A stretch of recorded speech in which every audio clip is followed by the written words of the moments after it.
नमस्कार दोस्तों, वेलकम। स्वागत है आप सभी का आपके अपने यूट्यूब चैनल नरेश शर्मा।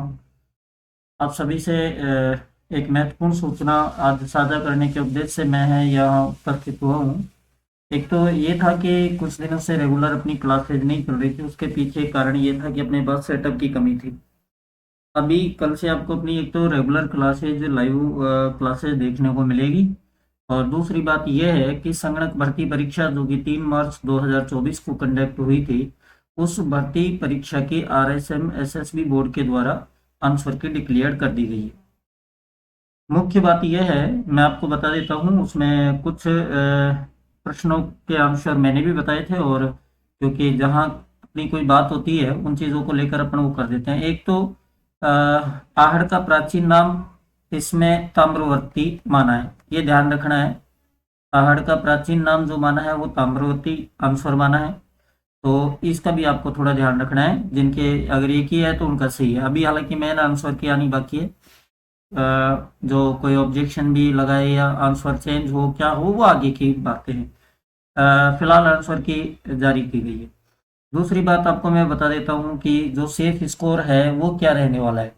अगर हम कुछ सेफ स्कोर की बातें करें तो देखिए, देखना भी हमें बात कर रहे हैं सेफ स्कोर क्या रहने वाला है।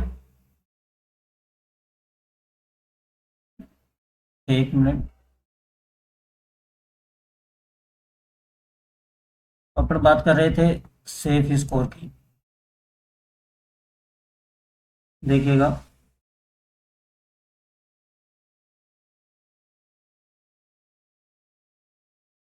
सेफ स्कोर जो है वो क्या रहने वाला है। अगर अपन सेफ स्कोर की बात करें तो मैं आपको बता देता हूँ, जो कि जनरल कैटेगरीज हैं। अगर कोई जनरल कैटेगरी से बिलोंग कर रहा है और उसके 70 प्लस यदि ठीक है तो वो एकदम सेफ स्कोर में है। जनरल के बाद नंबर 2 अपन बात करते हैं ओबीसी कैटेगरी की। क्योंकि जनरल के बाद अगर कम परसेंटेज किसी कैटेगरी की होती है तो ओबीसी कैटेगरी की होती है। और ओबीसी कैटेगरी की यदि मैं बात करूँ तो परसेंटेज जो है वो ये मान के चलिए आप 67 प्लस हो। अगर किसी बच्चे के क्वेश्चन ठीक है तो वो ठीक अच्छे जोन में है।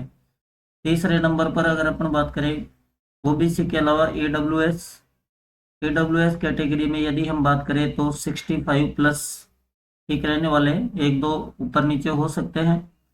और चौथी अगर हम बात करें एमबीसी कैटेगरी की, तो ध्यान रखना एमबीसी कैटेगरी की ईडब्ल्यूएस के लगभग समकक्ष जाती है, तो आप इसे भी 65 प्लस ही मानकर चले। और नंबर 5 अपन बात करें एसटी कैटेगरी की, तो एसटी कैटेगरी की आप 62 प्लस मान के चलिए।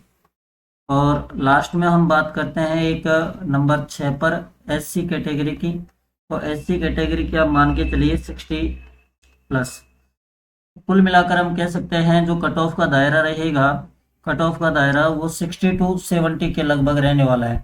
कहाँ से कहाँ तक रहने वाला है, तो आप कट ऑफ का दायरा कह सकते हो 60 से और 70 के बीच में कट ऑफ का दायरा रहने वाला है। तो आज ही प्रारंभिक का आंसर की जारी हुई है और इस आंसर के में कोई भी एक भी क्वेश्चन ऐसा नहीं है, एक भी क्वेश्चन ऐसा नहीं है जो डिलीट किया गया हो। यानी एक भी क्वेश्चन ऐसा नहीं है जिसको डिलीट किया गया हो, कोई भी क्वेश्चन डिलीट नहीं हुआ है। साथ में मैं आपको आगे की अगर कुछ सूचना और देना चाह रहा हूँ जो भी आपको बड़े ध्यान से सुननी है। सूचना ये है कि कल से एक तो आपकी क्लासेज जो है वो रेगुलर रहने वाली है। क्लासेज की अगर अपन बात करें तो कौन कौन सी क्लास लगने वाली है मैं बता देता हूँ। राजस्थान हिस्ट्री की क्लासेज लगने वाली है रेगुलर। नंबर 2 की अपन बात करें राजस्थान ज्योग्राफी की क्लासेज रेगुलर लगने वाली है। नंबर 3 पर यदि अपन बात करें ज्योग्राफी के अलावा इंग्लिश की क्लासेज आपकी रेगुलर लगने वाली है। और नंबर 4 अगर अपन बात करें तो अब करंट की जो क्लासेज है करंट अफेयर्स की, ये भी आपको रेगुलर देखने को मिलेगी। इसके अलावा करंट के अलावा यदि हम और बात करें तो आपको और क्या चीज़ देखने को मिलनी है ग्रेड फर्स्ट वालों के लिए। एजुकेशन जो साइकोलॉजी है, education psychology and management. And अपन बात करें एजुकेशन मैनेजमेंट जो है ये भी रेगुलर आपको देखने को मिलेगा, ठीक है।